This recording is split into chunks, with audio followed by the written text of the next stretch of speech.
His Majesty King Mswati III has warned the Swazi Nation to hold on to the peaceful nature they exert. His Majesty pointed out that if the nation concentrates on developing good activities, then Vision 2022 will come to fruition.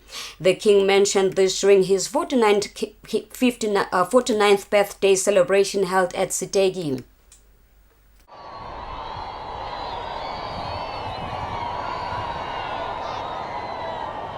The Swazi Nation gathered in the small town of Siteki in the Lubombo region to celebrate His Majesty's 49th birthday.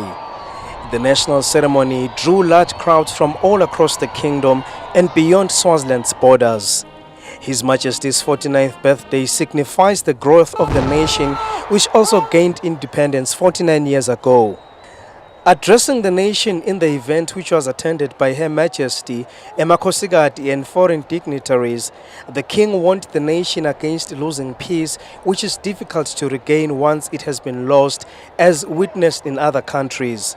His Majesty saying peace provides the right environment for economic growth and development. He said without peace, the National Vision 2022 is unachievable.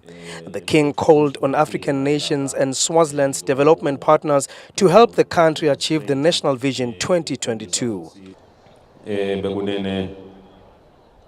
Kufika 2022 akusasiko khashane sekumadvudane seminyaka lethinte nje lokusho kona ke ukuthi sisive singemaswati siyathemba ukuthi ngilona loyo uyawuvela sebende ngamandla lamakhulu ukuthi lo musa longaka wekuthula lesinawo siusebenzise ukuthi siliguqule live likhule emnothweni likhule kutenhlala kahle likhule kutembusave libonakala ukuthi lindlondlobele kakhulu emaveni lamayendi bekunene kuphumelela kwale vision eSwatini kabe kusho ukuthi kuphumelela kwevision Africa le-2063 njoba iAfrica ine agenda lebonalisa ukuthi ibekile ukuthi 2063 yonke iAfrica ifuneka ibe seadvancile ngemnotho bekunene kuthi ke nembala njoba nema regions kunema region blocks kunabo SADC kunabo COMESA kunabo SACU kunabo OneBand kunalamanye ama organization onke lama organizations lawa abuka ukuthi iAfrica iphumelele ngakho ke siyakholwa ukuthi kusekela nomqondo kuyabe kusekela yona umgomo iAfrica le value bekile kanye namhlanje bekunene.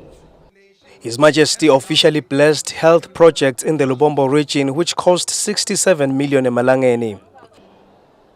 Nembala ke kubona umnotho ukukhula ufuna uqale ngetigodi njengoba silapha nje esigodini selibonjeni kuba lapha sitobuka nemathuba imisebenzi lesukumako njengoba siyathumisa nje iyabonakala minyendi bo airport kusuke emadam lamakhulu bolisipho lesikholwa ngokuthi yonke le misebenzi lena ngiyona letawusita kakhulu ikakhulu lena yemadamu njengoba siyathi ukuthi lapha elibonjeni kuthe ukulima dihamba embili iyawusita kakhulu esigabeni sokuthi kukhutha dwete kulima dikhule kakhulu nelive lize lifike esigabeni sokuthi selenele ngekudla alisakulanzi ngaphandle bekunene siyathi ke nesive lesikhicita kakhulu ukuthi isifanele sibe sive lesiphilile engadini emphefumulweni emoyeni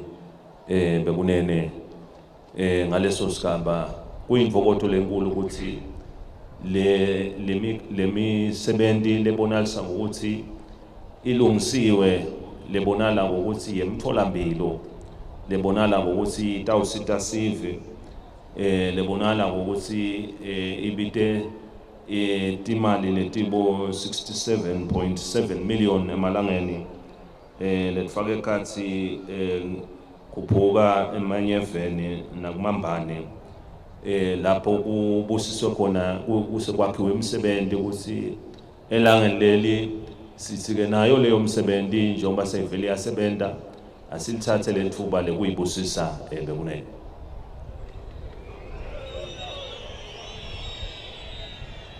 As today was World Malaria Day, His Majesty, who is the chairman of the African Leaders Malaria Alliance, presented this year's theme.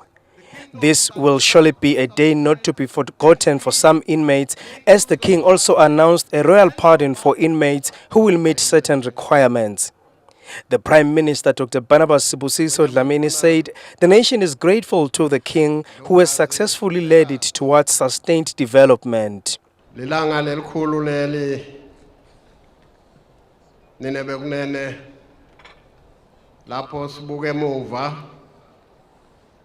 sibonga somandla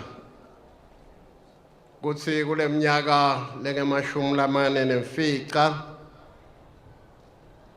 somandla uyigcinile wayibusisa ingwenyama. Sibonga ukuthi somandla uyigcinile wayibusisa indlovukazi.